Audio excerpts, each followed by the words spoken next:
જય હિન્દ મિત્રો, ધ્યેય કમ્પ્લીટમાં તમારું સ્વાગત છે। તો મિત્રો આજે આપણે જોવાના છીએ 1 ઓગસ્ટ 2026ના પરીક્ષામાં પૂછાવાની શક્યતા છે એવા કરંટ અફેર્સના 15 જેટલા પ્રશ્નો। તો મિત્રો જો શક્ય હોય તો આ પ્રશ્નોને તમારી બુકમાં લખી લેજો, જેથી કરીને મિત્રો તમારે જ્યારે પણ એક્ઝામ આવે અને મિત્રો એનું રિવિઝન કરવાનું થાય ત્યારે તમે સરળતાથી એનું રિવિઝન કરી શકો। અને હા મિત્રો, આપણે કરંટ અફેર્સ રોજે રોજ જ કમ્પ્લીટ કરતું જવાનું છે। મિત્રો આમ કરવાથી તમને ફાયદો શું થશે તો કે મિત્રો તમારે જ્યારે પણ એક્ઝામ આવશે ત્યારે કરંટ અફેર્સ તમારે કમ્પ્લીટ હશે અને મિત્રો આ સમયે તમારે કરંટ અફેર્સ બીજે ક્યાંય પણ ગોતવા જવાની જરૂર નહીં પડે। ત્યારે મિત્રો તમારે માત્ર ને માત્ર કરંટ અફેર્સનું રિવિઝન જ કરવાનું રહેશે। અને જો મિત્રો તમે કરંટ અફેર્સની બુક તમારી રીતના લખીને તૈયાર કરો છો તો મિત્રો એ તમારા માટે ખૂબ જ બેસ્ટ છે, કારણ કે મિત્રો એ તમને વાંચવામાં ખૂબ જ સરળ રહેશે અને યાદ પણ જલ્દીથી રહી જશે। તો ચાલો મિત્રો હવે વધારે સમય ન બગાડતા પ્રશ્નોની શરૂઆત કરીએ છીએ। પણ એ પહેલાં જો હજી સુધી તમે આપણી ચેનલને સબસ્ક્રાઈબ નથી કરી તો ચેનલને સબસ્ક્રાઈબ કરી લો અને આ વિડીયોને તમારા દરેક મિત્રોને શેર કરી દો। તો ચાલો મિત્રો આગળ વધીએ અને પ્રશ્નોની શરૂઆત કરીએ। તો ચાલો મિત્રો પ્રશ્ન પહેલો જોઈએ। તાજેતરમાં કયા રાજ્યએ મહિલાઓની આગેવાની હેઠળના સૌર ઉદ્યોગ સાહસિકતાને પ્રોત્સાહન આપવા માટે દીપ્તિ યોજના શરૂ કરી છે? તો મિત્રો આ રાજ્ય સરકાર છે છત્તીસગઢ। મિત્રો આ છત્તીસગઢ રાજ્યની રાજધાની છે રાયપુર। મિત્રો તેના મુખ્યમંત્રી છે વિષ્ણુદેવ સાય અને મિત્રો તેના રાજ્યપાલ છે રામેન ડેકા। ચાલો બીજો પ્રશ્ન જોઈએ। તાજેતરમાં કયા ભારતીય બેટ્સમેને આંતરરાષ્ટ્રીય ક્રિકેટના તમામ સ્વરૂપોમાંથી નિવૃત્તિની જાહેરાત કરી છે? તો મિત્રો એ આપણા ભારતીય બેટ્સમેન છે અજિંક્ય રહાણે। ચાલો ત્રીજો પ્રશ્ન જોઈએ। તાજેતરમાં કેન્દ્ર સરકારના પંચાયત રાજ મંત્રાલય દ્વારા દેશભરની ગ્રામ પંચાયતોના ડિજિટલ ઇન્ફ્રાસ્ટ્રક્ચર મજબૂત કરવા માટે કઈ પહેલ શરૂ કરવામાં આવી છે? તો મિત્રો એ પહેલનું નામ છે દાનવીર પહેલ। મિત્રો પ્રશ્ન પૂછાઈ શકે એવો છે તો યાદ રાખી લેજો।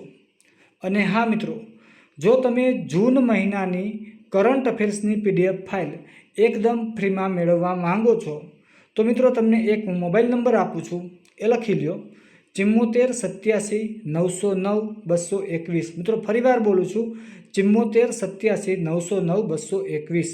મિત્રો આ મોબાઈલ નંબર મારો જ છે। મિત્રો આમાં તમે કોલ પણ કરી શકો છો અથવા મિત્રો તમારે વોટ્સએપમાં મેસેજ કરવાનો। મિત્રો મેસેજમાં લખવાનું જૂન કરંટ અફેર્સ PDF, એટલે મિત્રો તમને તરત જ જૂન મહિનાના કરંટ અફેર્સની PDF એકદમ ફ્રીમાં મળી જશે। તો ચાલો મિત્રો આગળ વધીએ અને પ્રશ્ન ચોથો જોઈએ। ગ્લાસગો કોમનવેલ્થ ગેમ્સ 2026માં પુરુષોની 100 મીટર T47 પેરા ટ્રેક ઇવેન્ટમાં ગોલ્ડ મેડલ જીતનાર પ્રથમ ભારતીય પુરુષ પેરા એથ્લીટ કોણ બન્યા છે? તો મિત્રો એ ખેલાડીનું નામ છે દિલીપ મહાદુ ગાવિત। મિત્રો શું નામ છે? દિલીપ મહાદુ ગાવિત। ચાલો પાંચમો પ્રશ્ન જોઈએ। જુલાઈ 2026માં કયા રાજ્ય અથવા કેન્દ્ર શાસિત પ્રદેશની સરકારે મહિલાઓને માસિક રૂપિયા 2500ની સહાય પૂરી પાડવા માટે લક્ષ્મી યોજનાને મંજૂરી આપી છે? તો મિત્રો એ કેન્દ્ર શાસિત પ્રદેશ છે દિલ્હી। ચાલો છઠ્ઠો પ્રશ્ન જોઈએ। માનવ અને હાથી વચ્ચેના સંઘર્ષને ઘટાડવા માટે કઈ રાજ્ય સરકારે હાથીઓને રેડિયો કોલર પહેરાવવાની યોજના શરૂ કરી છે? તો મિત્રો એ રાજ્ય છે ઉત્તરાખંડ।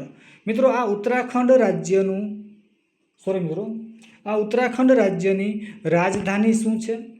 ત્યાર પછી તેના મુખ્યમંત્રી અને રાજ્યપાલ કોણ છે? મિત્રો મેં તમને જણાવેલું છે, જો તમને યાદ રહી ગયું છે તો મિત્રો કોમેન્ટ કરી નાખજો। ચાલો સાતમો પ્રશ્ન છે।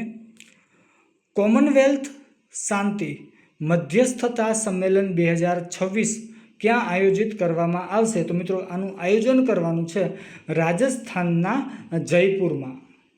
તો મિત્રો જો તમને આ વિડીયો સારો લાગે છે તો મિત્રો વિડીયોને લાઇક કરી દેજો, શેર કરી દેજો અને એક કોમેન્ટ પણ કરી દેજો.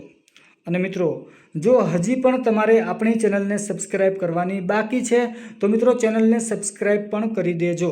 ચાલો આગળ વધીએ અને 8મો પ્રશ્ન જોઈએ. દર વર્ષે વિશ્વ સ્તનપાન સપ્તાહ ક્યારે ઉજવવામાં આવે છે? તો મિત્રો 1 ઓગસ્ટથી લઈ અને 7 ઓગસ્ટ દરમિયાન મિત્રો આ વિશ્વ સ્તનપાન સપ્તાહ ઉજવવામાં આવે છે. ઓકે, ચાલો આગળ વધીએ અને 9મો પ્રશ્ન જોઈએ. દર વર્ષે ભારતમાં મુસ્લિમ મહિલા અધિકાર દિવસ ક્યારે ઉજવવામાં આવે છે? તો મિત્રો એ ઉજવવામાં આવે છે 1 ઓગસ્ટના રોજ. મિત્રો શા માટે ઉજવવામાં આવે છે? તો કે 1 ઓગસ્ટ 2019ના રોજ ટ્રિપલ તલાક વિરુદ્ધના કાયદાના અમલીકરણની યાદમાં મિત્રો આ દિવસને ઉજવવામાં આવે છે. મિત્રો સૌ પ્રથમવાર આ દિવસ ક્યારે ઉજવવામાં આવેલો હતો? તો કે 1 ઓગસ્ટ 2020ના રોજ મિત્રો આ મુસ્લિમ મહિલા અધિકાર દિવસ ઉજવવામાં આવેલો હતો. ઓકે, ચાલો 10મો પ્રશ્ન છે. તાજેતરમાં કઈ રાજ્ય સરકાર મી સેવા પોર્ટલ પર તમામ પરિવારોનું ઇલેક્ટ્રોનિક કુટુંબ રજિસ્ટર બનાવી રહી છે? તો મિત્રો એ રાજ્ય છે તેલંગાણા. ચાલો 11મો પ્રશ્ન જોઈએ. ગણિતના ક્ષેત્રમાં પ્રતિષ્ઠિત ફિલ્ડ્સ મેડલ જીતનાર ઇતિહાસની ત્રીજી મહિલા અને મિત્રો ચીનની પ્રથમ મહિલા કોણ બની છે? તો મિત્રો એ બની ગઈ છે કોણ? તો કે હોંગ વાંગ. મિત્રો ફરીથી પ્રશ્ન જોઈએ આપણે, આ શું છે? તો કે ગણિતના ક્ષેત્રમાં પ્રતિષ્ઠિત ફિલ્ડ્સ મેડલ જીતનાર ઇતિહાસની ત્રીજી મહિલા અને ચીનની પ્રથમ મહિલા કોણ બની છે? તો મિત્રો એ બની ગઈ છે હોંગ વાંગ. મિત્રો ક્યાંના છે? તો કે ચીનના છે, યાદ રાખજો. ચાલો 12મો પ્રશ્ન છે. ગ્લાસ્ગો ખાતે યોજાયેલ 23મી કોમનવેલ્થ ગેમ્સ 2026માં પુરુષોની 10,000 મીટર સ્પર્ધામાં સિલ્વર મેડલ જીતનાર પ્રથમ ભારતીય કોણ બન્યા છે? તો મિત્રો એ બની ગયા છે ગુલવીર સિંહ. મિત્રો આ 10,000 મીટર એટલે કેટલા કિલોમીટર થાય એ તમારે મને કોમેન્ટમાં જણાવવાનું છે. મિત્રો તમને ખાલી એક હિન્ટ દઈ દઉં હું તમને કે 1,000 મીટર બરાબર 1 કિલોમીટર થાય. હવે તો તમને આવડી જ જવાનું છે કે નહીં આવડે? તો ચાલો મિત્રો કોમેન્ટ કરી નાખજો. ઓકે, ચાલો 12મો પ્રશ્ન, સોરી મિત્રો 13મો પ્રશ્ન છે. પર્યાવરણ પ્રદર્શન સૂચકાંકમાં ભારતનો રેન્ક કેટલામો રહ્યો છે? તો મિત્રો એ રહેલો છે 176. મિત્રો કેટલામો? 176. મિત્રો કેટલામાંથી? તો કે 177માંથી 176. મિત્રો એટલે કે આપણે કહીએ ને કે બીજા નંબરે છે આપણું ભારત, પણ ક્યાંથી? તો કે છેલ્લેથી. ઓકે, ચાલો ચોથો પ્રશ્ન જોઈએ, સોરી મિત્રો 14મો પ્રશ્ન જોઈએ. દેશનું અગ્રણી મેરીટાઈમ અને મેન્યુફેક્ચરિંગ હબ બનાવવા માટે કયા રાજ્યએ ship building and repair policy 2026 launch કરી છે? તો મિત્રો એ રાજ્ય છે આપણું ગુજરાત. મિત્રો છેલ્લો પ્રશ્ન છે. તાજેતરમાં કયો દેશ ઇબોલા મુક્ત જાહેર થયો છે? તો મિત્રો એ દેશનું નામ છે યુગાન્ડા. અને મિત્રો આ યુગાન્ડા દેશનું પાટનગર છે કંપાલા. મિત્રો શું છે? કંપાલા. તો મિત્રો આ હતા પરીક્ષાલક્ષી કરંટ અફેર્સના પ્રશ્નો. તો મિત્રો જો તમે આવા જ કરંટ અફેર્સના પ્રશ્નો મેળવવા માંગો છો તો મિત્રો આપણી યુટ્યુબ ચેનલને સબસ્ક્રાઈબ કરી લો. મિત્રો વિડીયોને લાઇક કરી દો અને એક કોમેન્ટ કરી દો. અને મિત્રો તમારા દરેક મિત્રોને આ વિડીયો શેર કરી દો. અને આ મિત્રો જો તમે જૂન મહિનાની કરંટ અફેર્સની PDF ફાઇલ તમે એકદમ ફ્રીમાં મેળવવા માંગો છો તો મિત્રો તમને મેં નંબર અગાઉ આપેલા છે, એ નંબર ઉપર તમારે કોલ કરવાનો અથવા તો વોટ્સએપમાં મેસેજ કરવાનો. એટલે મિત્રો તમને તરત જ એ PDF ફાઇલ મળી જશે. તો ચાલો મિત્રો અત્યારે બસ અહીંયા લગી રાખીએ છીએ. ફરી મળીશું નવા વિડીયોમાં. તો જય હિન્દ, જય ભારત, થેન્ક યુ.